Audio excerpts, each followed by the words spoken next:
first person to take this copy out. So I also have a pointer, but it is it's a bit for a impact driver, so not a traditional kind of pointer, but this is what I thought was the best tool I had available to me. Okay, and one more thing, the wind outside is quite intense today, so if that's very strong, I apologise in advance, but hopefully it's just very minimal and not very disruptive. Okay, so I'm going to skip a couple of pages just to get to chapter 1. Okay, chapter 1 is A Nonny Mouse, January the 2nd. But I like being invisible, I said for the 800th time. I don't want everyone to know who I am. Rachel snorted, a delicate snort, of course, not the embarrassing kind. She was incapable of doing anything embarrassing. No one likes being invisible, Ingrid, she said from the other side of our video call. It was the last day of winter break, and she was digging clothes out of a closet to throw onto a nearby chair. You're comfortable being invisible. That's not the same. Considering I was in a blanket nest on my bed, where I was both comfortable and liking it, the two feelings seemed related. I'm serious, she pointed directly into the phone. Look, if you told everyone about Bye Forever, you'd be so popular. They would see you for you. Honestly, people don't even know your name right now. They refer to you as Rachel's friend. I swallowed hard.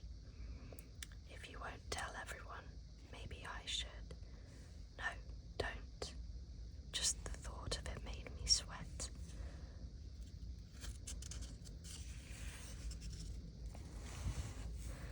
I could imagine the whole 8th grade getting a group text from Rachel, reading it right away because it was from Rachel Allen, and suddenly realizing that I existed, that I had done something interesting even. I won't, she sighed. You told me in confidence. We're best friends, and best friends tell each other everything. So I'll take this secret to my grave, even though I believe you're wasting a nonny mouse. Just think about how cool you'd be if people knew. More like think about how I'd have to change my name and move to an undisclosed location. Antarctica was nice this time of year, right? It's not that you're uncool, she pressed. The knitting is cute, kind of quirky, and the reading thing isn't bad, even if it's all fantasy. You should probably let go of that video game you like, but you wouldn't miss it. My heart sank, but I didn't argue. There was no point. Ever since I told her about the text messages, about my secret account on Scroller and its surprise popularity, we'd had some variation of this talk about once a month. I could be cooler, more visible, the type of best friend Rachel really wanted. I have to go. Rachel stepped up to her phone. There's a thing for Junior Miss Deer Hill this afternoon. I still can't believe someone nominated me. I'm just too busy. But I'll do it, obviously. I can't disappoint my fans. She winked. I snorted. It was the embarrassing kind of snort. She picked up her phone. Her room whooshed across the background, cream and yellow, perfectly tidy except for the pile of clothes. But first, if Ellen, Julia, Savannah, Grace, and I were all drowning, who would you rescue first? supposed to answer that? She sighed. Obviously you rescue me, unless you're my best friend. But am I your best friend? Of course you are, I said quickly. Good. She smiled her pageant-winning smile. I'll see you tomorrow. You better look cute. I know you can. Then she ended the call. I slumped deeper into my blanket nest. That was exhausting. Only a second later, almost like she'd been lurking in the hall, Grandma knocked on my doorframe. The door was open, but she always made a point to knock anyway. Everything okay? She asked. I heard Rachel's voice. I groaned and pulled a blanket over my head. It's fine. I'm fine. Everything's fine. Very convincing. Grandma came in and sat at my desk chair. Do you want to talk about it? No, I don't know. Mostly, I wished Rachel would forget I'd ever told her about my secret. Ugh, my blanket was smothering me. I pushed it off my face and looked at the framed printout above my desk. It wasn't much, just a text message, but it was the text message from unknown. Hey Ali, it's me.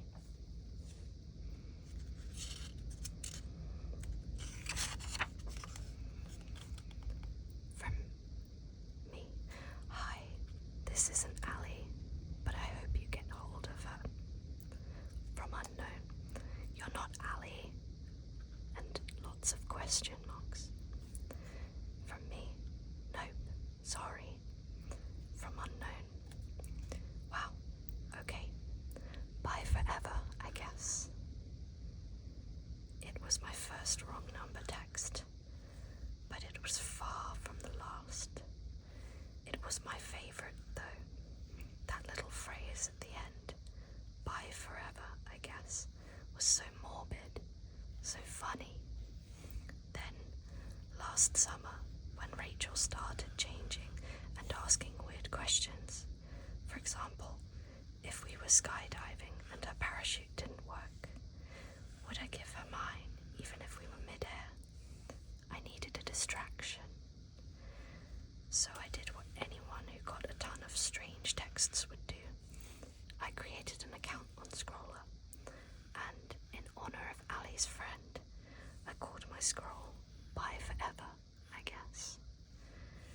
At first, it was just a couple of posts a week, all my own screenshots of awkwardness no one paid attention to. But out of nowhere, one of the biggest, most popular scrolls ran a list of 27 accounts to make your day brighter, with mine in the number 1 slot. I went from dozens of followers to thousands, and then hundreds of thousands. I'd even started accepting submissions. I got ad opportunities, sponsors, and a tip jar that people actually used, and also a super boring day where Grandma and I scoured the dashboard and settings to make sure I was completely anonymous, followed by a lecture about privacy, security, and healthy online boundaries. The most surprising part was when school came back last fall and people were talking about my scroll. No one suspected I ran the whole thing. Why would they? But then, at a sleepover, Rachel wanted to read through all the posts together and judge whether they were real. So I told her the truth. It was my scroll, and they were. I had my phone as proof. She'd never let it go. I scrubbed my hands over my face. It just feels like every conversation with Rachel is a test, and my grades are getting worse. What do you want to do about it? Grandma asked. I don't know. My friendship with Rachel was familiar, but not quite right anymore.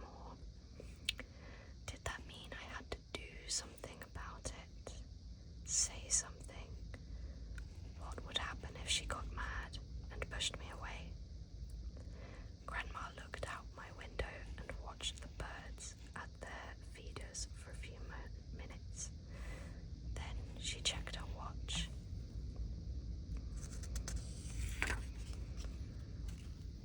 And stood up. Well, enough about Rachel. I actually came in to ask if you still want to go with me. Where are we going? I climbed out of my blanket cocoon. She narrowed her eyes. I knew you weren't listening earlier. I was. I racked my brain. Something about archery. No. Something about casserole and cake. I wanted cake. Grandma laughed and shook her head. Get your coat. They're expecting us in 10 minutes. After a mad dash around the house for my coat, scarf, hat, and other winter accessories, I like to be warm, okay? I was sitting in the passenger seat, 2 glass containers on my lap, the cake and casserole. Neither were for me, no matter how many times I pointedly sniffed and sighed. The Archer family just moved here, Grandma said as she pulled onto Deer Hill's main road. It was considered the main road because it had 2 whole stoplights. John and Beth have kids your age. What grades? I wiggled my phone from my pocket and tapped into my messages. They're both in 8th, like you. Are they twins? No, just born less than a year apart. Grandma glanced at me. Who are you texting? Rachel. Are you required to keep her informed about new students? She gets mad if I don't tell her things. Is that fair? I shrugged. Grandma kept driving. From me. Texts. Delivering food to new family. Both kids in our grade. Not twins, though. Will update you as soon as I know more. Text from Rachel. Tell me everything or I'll assume you hate me. I cringed. Everything okay?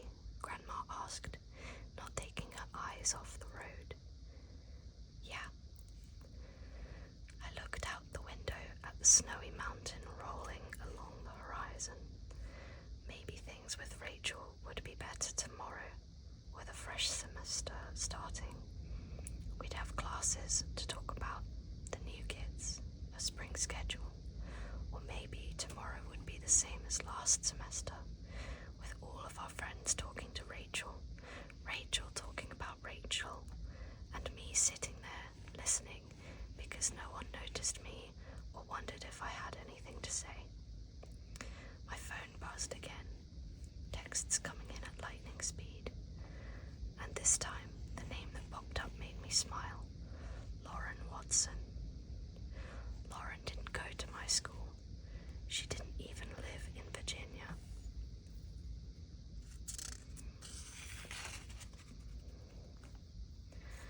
Her family lived in Michigan, over 500 miles away.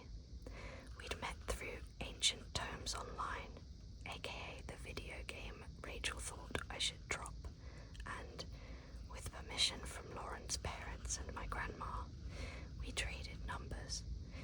It wasn't long before we were talking every day. About our game, of course, but also about food, family, and books. When I'd told her about my favourite series, the Essa Lightborn Chronicles by P.J. Clarke, she read it and loved it too. When I told her about Bye Forever, I guess, before it was popular, the only thing she wanted out of it was a sneak peek at the misdirected texts before they went on Scroller, which, as one of my favourite people, she was entitled to receive. In short, Lauren was awesome, and the fact that there were so many miles between us should have been considered a crime. Texts from Lauren. What are you doing right now? There's a trailer for the new ATO expansion. Just dropped. I'm dying. I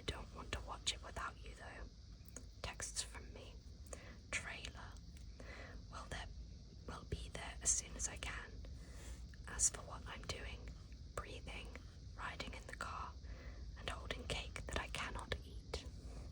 Texts from Lauren. Cake that you can't eat. Torture, but okay. The trailer and I will wait for you. I have to go wrangle my sisters anyway. The chaos they are causing. Texts from me. Honestly, they should wrangle themselves. They're what, 7 and 8? In the wild, they'd already be hunting small prey and leaving it on your doorstep. Texts from Lauren. You're thinking about cats. My sisters are, allegedly, human. Text from me. Oh, right. Well, good luck. The car slowed as Grandma turned onto an old farm road, the fields on either side blanketed in shimmering white. Skeletal trees lined the way, snow shivering off them with every gust of wind. As we crept up the barely ploughed road, an old 2-story farmhouse appeared. The siding was, for some reason, the colour of aging bananas.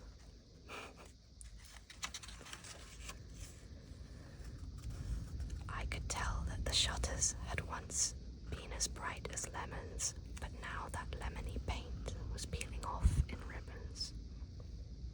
As for the wraparound porch, harvest gold. Whoa, I breathed. That's a lot of yellow.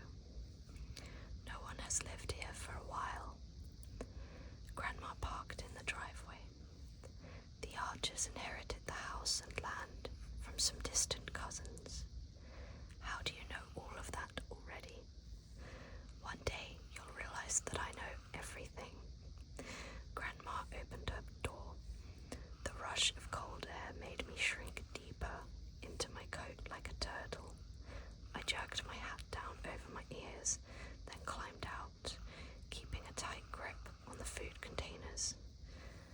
Hurry up, Grandma said from the porch, where she was already knocking.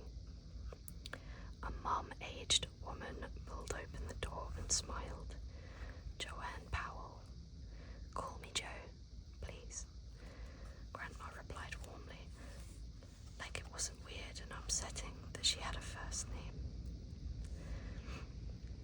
And this is my granddaughter, Ingrid Ant. How lovely to meet you. I'm Beth. Why don't you come in? She pushed open the screen door, which gave a painful screech. R.I.P. my right eardrum. The inside of the house wasn't as rough as the outside, but it wasn't in good shape either, with faded wallpaper, dry hardwood floors, and ancient light fixtures.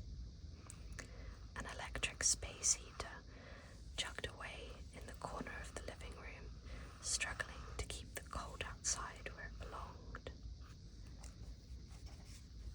In the kitchen, the food was taken and placed on an island. A man appeared in the passage to the dining room, Mr. Archer presumably, followed by a boy and a girl. Suddenly, the kitchen was very crowded. While Mrs. Archer made introductions, the boy was Oliver and the girl was Alex. The kids inspected me while I inspected them, all of us trying to pretend we weren't. Both Alex and Oliver were taller than me, the latter by at least a few inches, with brown hair and green eyes. Alex had a soft, heart-shaped face, her eyelids and cheeks dusted with light makeup. Her hair was pulled up into a bun, though a long curl had escaped, and she wore jeans and a fitted t-shirt with a math competition logo. She looked casual but put together, someone Rachel would like. Then there was Oliver. He had round glasses and he was lean, sharp rather than soft, with heavy eyebrows and a handful of freckles. There was a toothpaste stain on his NASA t-shirt, and if he'd bothered to comb his hair this morning, it didn't won't show. But it worked for him, like it really worked. He smiled, bright and easy, at me. He was cute and he was smiling at me. It was probably time to run. "Nice to meet you, Ingrid," he said, and holy hot chocolate, he had a nice voice. "Nice to meet you too," I said. But no, I didn't say it. I whispered it, or just mouthed it, or didn't actually do anything at all, because Oliver's expectant expression faded into confusion.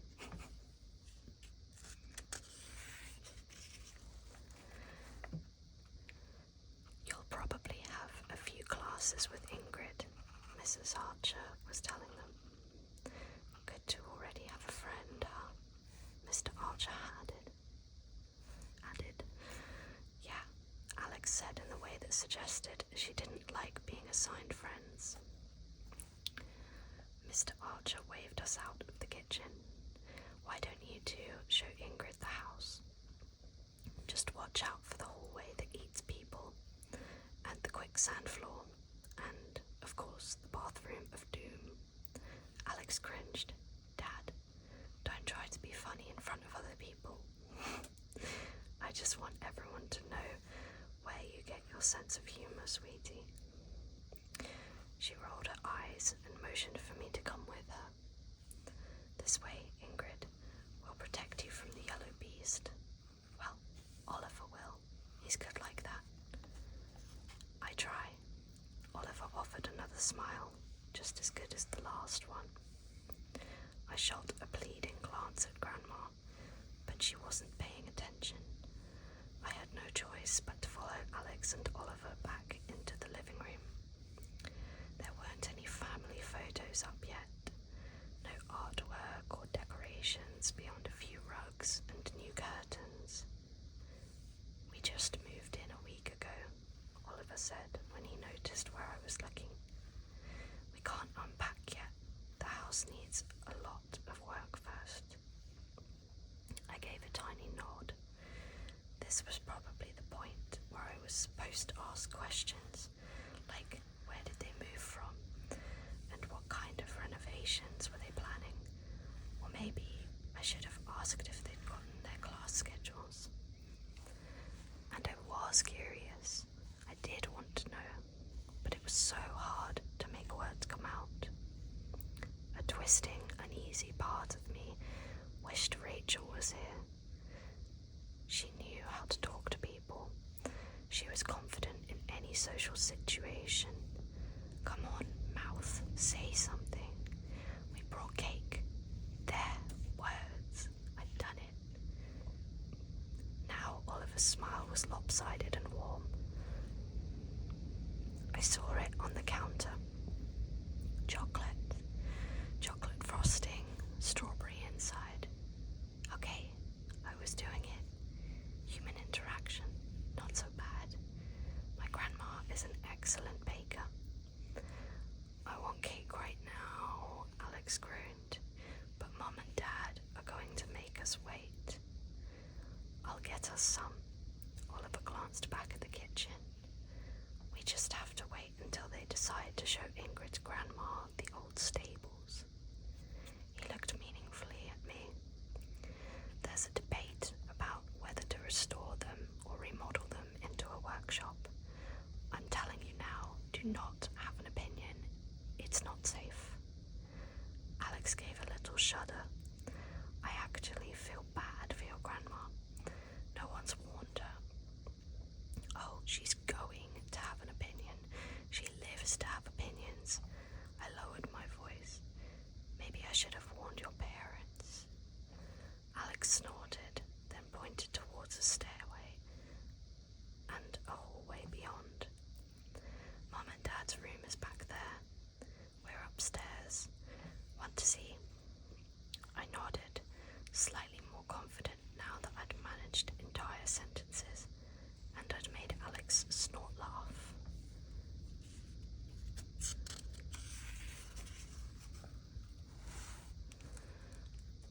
"Our rooms aren't done either," Alex said, "but Dad and Ollie not as bad as downstairs. I glanced at Oliver. Ollie. He shook his head. Only Alex calls me that. Got it. Upstairs held a narrow hallway, doors on either side. It was a very tight space. It really hasn't inherited a haunted house from dead relatives horror movie vibe, Alex said, but so far nothing too creepy has happened. I mean, it's awfully dark outside at night. No weird noises though, aside from creaking, popping and pipe gurgle. I laughed. Yeah, you won't know for sure until it's midnight and your foot is hanging off the bed. If something grabs it, haunting. Easy to tell. I will not be doing scary science experiments, Alex announced with a sniff. I'd rather not know. Oliver shrugged. I'll try it. If you hear me screaming tonight, don't worry. I'm just introducing myself to the ghost. When it makes a hashtag out of you, I'll have 2 ghosts to deal with. Alex shook her head and pointed at every door in turn. Closet, bathroom, my bedroom, Ollie's bedroom, and guest bedroom, eventually. Right now, it's storage. Nice. Ollie let me have the biggest room. Alex pushed open a door, revealing a half-made bed, a tall dresser, and a few posters of science influences. I recognized a few faces from scroller videos. He says it's because I have more stuff. The other room faces east, and you do have more stuff. Alex ignored him. So, is there anything interesting in Deer Hill besides potentially living in a horror movie? Well, if you want to try living in a different kind of movie, there's also trying not to get eaten by the bears and mountain lions. I motioned toward the mountains outside. Otherwise, there's a library, a coffee shop, a dance studio. We have 3 thrift and antique shops, and there's the national park. I shrugged. It's not a big town. Alex bit her lip and nodded. I noticed. You'll make friends here. Oliver softened his voice. You're good at making friends. And look, you have Ingrid now. He glanced at me, one eyebrow raised. Yeah, of course. Because what could I do but agree? And Alex did seem nice. I wouldn't mind being her friend. Alex's shoulders relaxed. I just miss everyone. I was about to do it, ask where they'd lived before, but the stairs creaked ominously. The ghost, Alex whispered, her eyes wide, but it was just my grandma. Ingrid. Her voice echoed off the bare walls. Ready to go. Oliver looked hopefully between Alex and me. You could hang out if you want. My mum could take you home later. Part of me wanted to stay and talk with them more.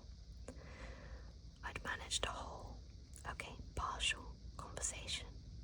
I liked them a lot, which meant I needed to quit while I was ahead before I had a chance to mess things up.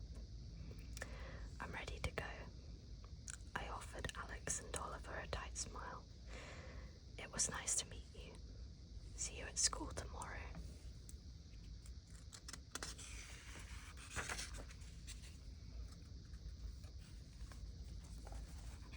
Alex's expression fell, and Oliver nodded. Yeah, he said, tomorrow. Before I could make things more uncomfortable, I hurried downstairs with Grandma. We were out the door and in the car in no time. They seemed nice. Grandma started the engine. Heat blasted from the vents. Yeah,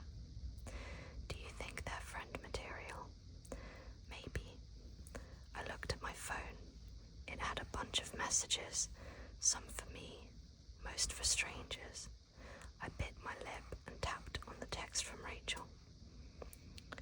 Text from Rachel. Tell me everything. How are they? Are they cool? Text from me. Yeah, they seem nice. Text from Rachel. Nicer than me? Or are you just being nice? Tell me everything. Oh, I wish I hadn't said anything, so I swiped away. Okay, and that was the first chapter. So I think this book is quite fun so far. I look forward to carrying on next time. I think I will read this through on this channel only, so I will record chapter 2 and put that out soon as well. I hope you enjoyed this, and if you're not already asleep, or if it's the middle of the day for you, I hope you have a nice rest